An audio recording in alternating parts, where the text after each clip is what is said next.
Θα ήθελα καταρχάς να ευχαριστήσω τις εκατοντάδες χιλιάδες των Ελλήνων οι οποίοι δεν διόρθωσαν την ψήφο τους όπως τους καλούσαν οι πληρωμένοι κονδυλοφόροι και οι προπαγανδιστές σε διατεταγμένη υπηρεσία και παρέμειναν στο πλευρό της Χρυσής Αυγής τιμώντας την με την ψήφο τους. Θα ήθελα να ευχαριστήσω τους Έλληνες σε κάθε άκρη της πατρίδας μας και να τους πω ότι η Χρυσή Αυγή είναι το μόνο κόμμα το οποίο δεν υπεχώρησε στην επίθεση της κινδυνολογίας και της τρομολαγνίας και αύξησε, όπως θα προκύψει στις επόμενες ώρες, σε απόλυτο αριθμό της ψήφους της.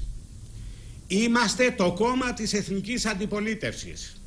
Θα συνεχίσουμε με συνέπεια να αγωνιζόμαστε μέσα και έξω από τη Βουλή για να καταργηθεί το εθνοκτόνο μνημόνιο, το οποίο οδήγησε τον ελληνικό λαό στην εξαθλίωση και αποτελεί μια εθνική ταπείνωση για την πατρίδα μας, αφού εκχωρεί εθνική κυριαρχία. Η Χρυσή Αυγή όλα δείχνουν ότι από έκτο κόμμα σήμερα το βράδυ θα είναι το τέταρτο κόμμα της Βουλής. Ευχαριστώ θερμά όλους τους Έλληνες και τους Ελληνίδες και εκφράζω τα θερμότατα συλληπιτήριά μου σε όλους αυτούς οι οποίοι αγωνίστηκαν όχι μόνο να μειώσουν το ποσοστό της Χρυσής Αυγής, αλλά να βρεθεί και η Χρυσή Αυγή εκτός Βουλής.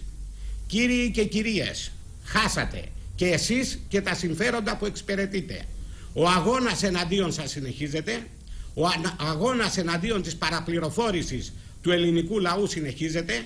Υπάρχει πλέον ένα κόμμα εθνικιστικό με γερές βάσεις ολόκληρη την Ελλάδα και θα δώσει τον αγώνα για μια Ελλάδα ελεύθερη, για μια Ελλάδα ισχυρή που θα αντιμετωπίσει το μέγα πρόβλημα που λέγεται λαθρομετανάστες, που αντιμετωπίζεται με τρόπο ολιγαρκή τουλάχιστον, και επιπλέον θα αγωνιστούμε με συνέπεια για όλα τα εθνικά θέματα, για Μακεδονία, Βόρειο Ήπειρο, για την τουρκική απειλή στο Αιγαίο, για την ενάντια στην τουρκική προπαγάνδα στη Τράκη. Θα αγωνιστούμε για μια Ελλάδα που θα ανήκει στους Έλληνες. Οι επόμενες ώρες θα είναι ακόμα χειρότερες για τους πολιτικούς μας αντιπάλους, όταν πλέον τα αποτελέσματα θα ξεπεράσουν τις προβλέψεις των exit polls. Σας ευχαριστώ.